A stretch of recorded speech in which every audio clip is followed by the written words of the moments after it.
सोनाक्षी ने अपने नए घर के मुहूर्त पर एक बहुत ही बड़ा जश्न रखा था, जहां उसने अपने गांव के सभी लोगों को बुलाया था। गांव का हर एक इंसान सोनाक्षी के घर को देखकर बहुत ही ज्यादा आश्चर्यचकित हो गया था, क्योंकि ये घर 1000 एकड़ में बना हुआ था, जिसकी कीमत बहुत ज्यादा थी। तभी एक औरत बोलती है, बेटी हो तो लक्ष्मी जैसी हो। अरे इनकी गरीबी देख के तो मुझे लगा ही नहीं था कि इनका इतना बड़ा 1000 एकड़ का घर भी होगा। लेकिन वो कहते हैं ना कि जब मेहनत करो तो कामयाबी खुद भाग के आ जाती है, और जीता जागता सबूत आज हमारी आंखों के सामने है। देख लो, देखो तो कितना कुछ ले लिया इसकी बेटी ने। एक वो दिन था जब लक्ष्मी और उसकी बेटी को लोग देख के ना ताने मारा करते थे, और एक आज का दिन है, देख लो। वो औरत इतना बोल ही रही थी कि तभी सोनाक्षी अपनी माँ लक्ष्मी के साथ आती है और बोलती है, अच्छा लग रहा है ना मेरा घर? आंटी जी, मैंने मेरी माँ को ना ये तोहफे में खरीद कर दिया है। बहुत अच्छा लगा बेटा, भगवान तुम्हें हमेशा तरक्की के रास्ते पे पहुँचाए। मुझे तो तुझे खुश देख के ना बेटा बहुत सुकून मिल रहा है, मुझे सच बता रही हूँ। शुक्रिया आंटी जी, शुक्रिया। जश्न की समाप्ति के बाद सभी लोग अपने अपने घर चले जाते हैं और लक्ष्मी अपनी बेटी से बोलती है, अरे बेटा, अब तो आराम कर ले। सुबह से ही तू काम कर रही है, अब तो थक गई होगी। अरे नहीं माँ नहीं, अभी तो मुझे जीवन में ना बहुत कुछ करना है। अरे 1000 एकड़ का घर ले लिया, अब और क्या चाहिए तुझे? बहुत कुछ माँ। आपने देखा ना, जो लोग हमेशा हमें ताने दिया करते थे, हमें जलील किया करते थे, कैसे आज हमारी तारीफ कर रहे थे। आज उनके पास बोलने के लिए ना एक शब्द नहीं है। ये बात तो सच है बेटा। मुझे तो कभी नहीं लगा था कि हमारे जीवन में इतनी सारी खुशियाँ आएंगी। आज भी मुझे वो दिन याद है बेटा, जब गांव वाले हमारे साथ बहुत बुरा किया करते थे। लक्ष्मी अपने पति पुष्कर के साथ बिछाई नाम के गांव में रहा करती थी। पुष्कर छोटे मोटे काम करके अपने और लक्ष्मी का पेट भरा करता था। सब कुछ सही चल रहा था। पुष्कर की तबीयत खराब होने लगी थी। उसके बदन पर एक अलग ही तरीके की एलर्जी होने लगी थी। लक्ष्मी गांव के साधारण डॉक्टर से पुष्कर का इलाज करवा रही थी, और एक दिन वो डॉक्टर लक्ष्मी से बोलता है, बहन जी, मैं आपके पति का इलाज नहीं कर सकता। आप इनको शहर के बड़े डॉक्टर से दिखाएं। अब वही लोग इनका इलाज करेंगे। हमें इनका रोग बिल्कुल समझ नहीं आ रहा है कि ये क्या है। जी, मेरे पास तो इतने पैसे ही नहीं है कि मैं अपने पति को शहर लेकर जा सकूं। वो सब मैं जानता हूँ बहन जी, लेकिन मैं इनका इलाज नहीं कर सकता। मैं बस इतना जानता हूँ, इनको बहुत गंभीर बीमारी हुई है। मैं इनका इलाज नहीं कर सकता। क्या पता ये बीमारी मुझे लग गई तो मुझे नहीं लगवानी है बीमारी। आप जल्दी से अपने पति को उठा के लेके जाइए यहाँ से। डॉक्टर लक्ष्मी और पुष्कर को वहाँ से भगा देता है। दिन गुजरते हैं। पुष्कर की हालत और भी ज्यादा खराब हो चुकी थी। गांव के सभी लोग पुष्कर और उसकी बीमारी को लेकर तरह तरह की बातें करने लगे थे। लक्ष्मी बहुत सारे लोगों के आगे मदद के लिए हाथ भी फैलाती, लेकिन कोई उसकी मदद नहीं करता। ऐसी एक दिन एक औरत लक्ष्मी को सुनाते हुए बोलती है, हाय हाय, तुझे शर्म नहीं आती क्या? हर दिन हाथ फैलाकर मांगती रहती है। अरे तेरे पति को छुआछूत की बीमारी है, ये जानते हुए भी तू सबके आसपास क्यों घूमती है? कहीं तेरे पति की बीमारी तुझ में भी हो तो सबको लग जाएगी। अरे पूरे गांव वालों में ये बीमारी फैल जाएगी, वरना हम सब। अरे गांव वालों, इस औरत से ना थोड़ा दूर रहा करो और इसके मुंह भी मत लगा करो, वरना इसके पति की बीमारी के चपेट में हम सब आ जाएंगे। नहीं नहीं, ऐसा कुछ भी नहीं है। मेरे पति को बस इलाज की जरूरत है। भगवान के लिए आप मेरी मदद कर दीजिए। अरे जा जा, हम नहीं करेंगे तेरी मदद। पता नहीं कहाँ कहाँ से मुंह उठा के आ जाते हैं। जहाँ एक तरफ पुष्कर की तबीयत खराब थी, तो वहीं लक्ष्मी को ये भी पता था कि वो माँ बनने वाली है। और इसी बीच पुष्कर अपनी पत्नी से रोते हुए बोलता है,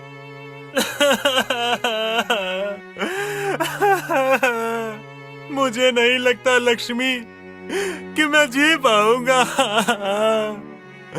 ये बीमारी मुझे अंदर ही अंदर खा रही है। तुम माँ बनने वाली हो, लेकिन मैं अपने बच्चे का चेहरा देखे बिना ही कहीं मर ना जाऊं। मुझे लगता है मैं अपने बच्चे का चेहरा तक नहीं देख पाऊंगा। इससे ज्यादा बदनसीब कोई इंसान कहाँ ही होगा लक्ष्मी। आप ऐसा क्यों बोल रहे हो? अगर आप चले गए तो मेरा और मेरे होने वाले बच्चे का क्या होगा? आप ऐसी बातें अपने मुंह से क्यों निकाल रहे हैं? लक्ष्मी तुम मुझसे दूर रहा करो, कहीं ये बीमारी तुम्हें हो जाए, तुमसे हमारे होने वाले बच्चे को ना हो जाए। मैं नहीं चाहता कि तुम लोगों को मेरे कारण कोई भी दुख दर्द तकलीफ हो। लक्ष्मी दूर रहो मुझसे। कितना बदनसीब इंसान हूँ मैं, जीते जी कुछ नहीं कर पाया तुम लोगों के लिए और अब बोझ बनकर बैठ गया हूँ तुम्हारे ऊपर। मुझे तो डर इस बात का है, कहीं मुझे कुछ हो गया तो तुम क्या करोगी, कहाँ जाओगी? मैंने तुम्हारी जिंदगी खराब कर दी, इससे अच्छा होता मैं तुमसे शादी नहीं करता। कम से कम तुम्हें यह दुख दर्द तकलीफ तो नहीं झेलनी पड़ती ना। काश भगवान मुझे पहले ही मार देता। आप कैसी बात कर रहे हैं? मैं आपका साथ ना कभी नहीं छोड़ सकती, चाहे कोई कुछ भी बोले। दिन गुजरते चले जाते हैं। पुष्कर की हालत बहुत ज्यादा खराब हो जाती है। लक्ष्मी गर्भवती होते हुए भी अपने पति की दिन रात सेवा करती है, पर आखिरकार एक दिन पुष्कर लक्ष्मी और अपने होने वाले बच्चे को छोड़कर हमेशा के लिए चला जाता है।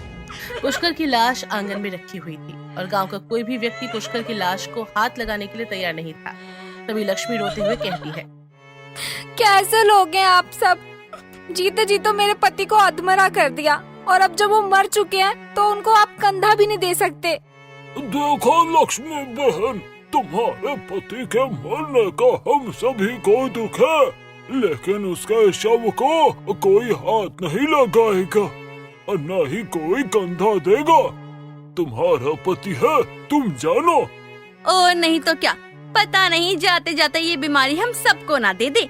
अगर मेरी बात माने ना तो अपने पेट में पल रहे बच्चे को भी गिरा दे, कहीं तेरे पति की बीमारी के चपेट में ये भी ना आ जाए। और वैसे भी इस गरीबी में पैदा होकर करेगा क्या? शर्म नहीं आती आप सब लोगों को ये सब बोलते हुए? अरे मेरे घर के आंगन के पास मेरे पति की लाश पड़ी हुई है और आप मेरे बच्चे को गिराने की बात कर रहे हो। एक औरत होते हुए दूसरी औरत को ऐसा कुछ बोलते हुए आपको शर्म नहीं आती? तेरी कोख में पल रहा बच्चा दुनिया में आने से पहले ही अपने बाप को खा गया, पता नहीं दुनिया में आकर किसको किसको खाएगा। बस बहुत हो गया, अब मैं एक शब्द और नहीं सुनूंगी अपने पति और बच्चे के खिलाफ। चले जाइए आप सब यहाँ से, मुझे किसी की जरूरत नहीं है। मेरे पति के लिए मैं खुद काफी हूँ, उनका अंतिम संस्कार मैं खुद कर लूंगी। अब खड़े होकर मेरा मुंह क्या देख रहे हो? जाओ यहाँ से सारे। इतना कहकर लक्ष्मी सभी गांव वालों को वहां से भगा देती है और अकेले ही अपने पति को किसी तरह से ठेले पर लादकर शमशान ले जाती है और उसका अंतिम संस्कार करती है। दिन गुजरते चले जाते हैं। क्योंकि लक्ष्मी के खुद के गांव वाले उसके खिलाफ थे, इसलिए गर्भवती लक्ष्मी दूर के गांव में जाकर घरों में काम करना शुरू कर देती है। थोड़े वक्त बाद लक्ष्मी की गर्भावस्था के महीने पूरे हो जाते हैं और वो एक बेटी को जन्म देती है, जिसका नाम रखती है वो सोनाक्षी। वक्त के साथ सोनाक्षी बड़ी होती है। गांव के लोग जो बर्ताव लक्ष्मी के साथ किया करते थे, वही सोनाक्षी के साथ भी किया करते। ऐसे ही उदास सोनाक्षी अपने घर जाती है और बोलती है, माँ, गांव के लोग मुझे ताने क्यों देते हैं? हमेशा वो कहते हैं ना कि मैं अवशगुनी हूँ, मेरे पिताजी अच्छे नहीं थे। सब लोग ऐसा क्यों कहते हैं माँ? बेटा तू ना लोगों की बातों पर ध्यान देना बंद कर और अपनी शिक्षा पर ध्यान दे। पर माँ, फिर भी आखिर मुझे भी तो जानने का हक है ना कि सब लोग पिताजी के बारे में ऐसा क्यों बोलते हैं, जबकि पिताजी तो हमारे बीच में है ही नहीं। बेटा इसके पीछे बहुत लंबी कहानी है। तुम मुझे बताओ ना माँ की क्या बात है? क्यों आपको दूसरे गांव में जाकर काम करना पड़ता है? क्यों मुझे पढ़ने के लिए दूसरे गांव के स्कूल में जाना पड़ता है? आखिर ये सब क्यों माँ? मुझे सब कुछ जानना है माँ। सोनाक्षी के बार बार कहने पर आखिरकार लक्ष्मी उसे गुजरे वक्त की सारी बात बताती है, जिसे सुनकर सोनाक्षी की आंखों में आंसू आ जाते हैं और लक्ष्मी भी रोने लगती है। तभी सोनाक्षी अपनी माँ से हुए बोलती है, माँ, अब आप देखना, एक दिन सब लोगों के मुंह पर ना हमारी तारीफ होगी। बच्चों से लेकर बड़े बड़े लोगों तक, हर बूढ़ा बुजुर्ग, हर कोई हमारी तारीफ करेगा, हमारे आगे झुककर हमारा आदर करेगा। जितना बड़ा गांव नहीं है ना, उससे ज्यादा जमीन, उसमें बड़ा घर बना के आपको दे दूंगी। बेटा ये बात जितना कहने में आसान लगती है ना, उतना ही करने में मुश्किल है। ये सब कोई गुड्डे गुड़िया का खेल नहीं है। अरे माँ, खेल नहीं है, हकीकत में मैं आपको अपनी कही हुई एक एक बात करके दिखाऊंगी और इन सब लोगों का मुंह बंद करके दिखाऊंगी। इस तरह सोनाक्षी अपनी माँ को वचन देती है। उस दिन के बाद से सोनाक्षी अपनी पढ़ाई को लेकर बहुत ही ज्यादा सीरियस हो चुकी थी। उसने बहुत मेहनत करना शुरू कर दिया। लक्ष्मी भी अपनी बेटी की खूब मदद किया करती। दिन गुजरते चले जाते हैं। स्कूल की पढ़ाई पूरी करने के बाद सोनाक्षी सिलाई का काम शुरू करती है, साथ ही कॉलेज में अपना दाखिला ले लेती है। सोनाक्षी दिन में लोगों के कपड़े सिलकर पैसे जुड़ा करती और देर रात तक अपने कॉलेज की किताबें लेकर पढ़ाई किया करती। देखते ही देखते सोनाक्षी एक बहुत ही अच्छे मुकाम पर पहुंच जाती है। उसे एक बहुत ही अच्छी एमएनसी कंपनी में जॉब मिल जाती है और अपनी पहली तनख्वाह सोनाक्षी अपनी माँ के हाथों पर रखते हुए कहती है, ये लो माँ, ये सब मैंने आपके लिए किया है। इतने सारे पैसे? अरे माँ, बहुत कम है, अभी तो बस मैंने शुरुआत की है, अभी तो आपको बहुत पैसे संभालना है माँ। बेटा इतनी मेहनत तो तूने की है, इस पैसे पर ना तेरा हक है, मेरा नहीं। आपने मुझे पैदा किया माँ, इस संसार से सिर्फ मेरे लिए लड़ी माँ, और मुझे यहाँ पे जीने का हक दिया, तो इस पर सिर्फ आपका ही अधिकार है माँ। तेरे जैसी बेटी ना भगवान सभी को दे, और आपके जैसी प्यारी सी माँ हर किसी को दे। क्योंकि सोनाक्षी कपड़े सिलने में बहुत ज्यादा माहिर थी और वो तरह तरह के डिजाइन वाले कपड़े सिलाई किया करती थी, इसलिए वो सिलाई सेंटर भी खोलती है, जब वो बहुत सारी लड़कियों को अपने यहाँ पर काम के लिए रखती है और लक्ष्मी क्लॉथ के नाम से अपना एक छोटा सा व्यापार शुरू करती है। और इस काम की बागडोर सोनाक्षी अपनी माँ लक्ष्मी के हाथों में सौंप देती है। अपनी जेब से सारा कमाया पैसा सोनाक्षी अपने बिजनेस में लगाती है और देखते ही देखते कुछ सालों में लक्ष्मी क्लॉथ एक जाना माना ब्रांड बन जाता है। और ऐसे एक दिन सोनाक्षी सभी गांव वालों को एकत्रित करके बोलती है, वैसे तो आप गांव वालों को मुझे और मेरी माँ से कोई मतलब नहीं है, पर है तो आप हमारे गांव वाले ही। आने वाले सोमवार को मेरी जिंदगी का और मेरी माँ की जिंदगी का एक बहुत बड़ा दिन है और मैं दिल से चाहती हूँ कि आप सभी लोग इस दिन का हिस्सा बने, क्योंकि मैं आप सभी लोगों को दिखाना चाहती हूँ। तो दिखाना क्या चाहती है? आखिर तुम फटीचरों के पास है क्या दिखाने को? अरे खामखा ये हमारा टाइम खराब कर रही है। यहाँ और कुछ नहीं हो रहा बहनों, चलो अपने अपने काम पे चलते हैं। अरे अरे, इतनी भी क्या जल्दी है आंटी जी आपको काम करने की? अगर आपको सच में ऐसा लगता है ना कि हमारे पास कुछ नहीं है, तो इसका फैसला आप कल कर लीजिएगा। मेरी तरफ से आप सभी का खुले दिल से वेलकम है, आइएगा जरूर। सोनाक्षी की बातें सुनकर सभी लोग वहां से चले जाते हैं। अब गांव के लोग सोनाक्षी द्वारा कही गई बात को लेकर तरह तरह की बातें करने लगे थे। सभी लोगों को आने वाले सोमवार का इंतजार था। आखिरकार दिन बीत जाते हैं और सोमवार भी आ जाता है। लक्ष्मी के बताए हुए पते अनुसार सभी लोग जमा होकर एक जगह पर पहुंचते हैं, जहां 1000 एकड़ की जमीन में बना हुआ एक बहुत ही आलीशान घर था और शानदार जश्न का आयोजन वहां पर किया गया था। सभी गांव की औरतें बोलती हैं, हे भगवान, इतना बड़ा घर, इसमें तो पूरा हमारा गांव रह सकता है। अरे हाँ बहन, सही कह रही हो। आखिर किसका घर है इतना बड़ा? ये गरीब माँ की बेटी सोनाक्षी का घर है। क्या तुम्हारा? क्या तुम्हारा है ये घर? पागल हो गई है क्या? तेरी औकात भी है इसे खरीदने की? अरे तेरी जैसी को तो 10 जन्म लेने पड़ेंगे ऐसे घर खरीदने के लिए। फिलहाल तो मुझे एक ही जन्म बहुत है आंटी जी, और ये घर तो मेरा ही है। अगर आपको यकीन नहीं आता है ना, तो अभी आ जाएगा, आप लोग चिंता मत कीजिए। तब वहाँ पर पंडित जी आते हैं और पूजा आरंभ करते हैं, जिसके बाद पंडित जी घर की चाबी उठाकर सोनाक्षी के हाथों में देते हैं और बोलते हैं, अरे ये ले बेटा, अपने नए घर की चाबी, भगवान तुम्हें कामयाबी दे बेटा। सोनाक्षी वो चाबियां लेती है और अपनी माँ के पैरों में रख देती है और हाथ जोड़ते हुए बोलती है, एक माँ से बड़ा योद्धा इस दुनिया में कोई नहीं होता है। इन सब गांव वालों के ताने सहे, पिताजी को अकेले कांधा दिया, दुनिया से लड़कर मुझे अकेले पाला, खुद भूखी रहकर मेरा पेट भरा, मेरी शिक्षा में कहीं भी कमी ना आए, इसीलिए दिन रात साथ बैठकर मुझे पढ़ाया। ये 1000 एकड़ का घर सिर्फ तुम्हारे लिए है माँ, और इन सब लोगों के मुंह पर एक तमाचा है जिन्होंने तुम्हारा साथ नहीं दिया और एक गरीब को हमेशा कमजोर समझा। सारी बातें सोचते सोचते सोनाक्षी की आंखों में आंसू आ जाते हैं।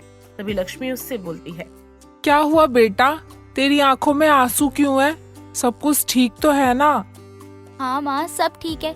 पिताजी की याद आ गई। वो आज होते तो कितना खुश होते।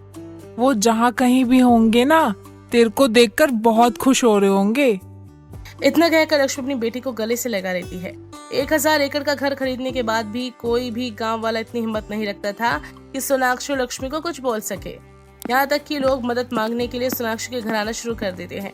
सोनाक्षी पुरानी सारी बातें भुलाकर लोगों की मदद करती है और गांव में भी जरूरत की सुविधाएं उपलब्ध करवाती है।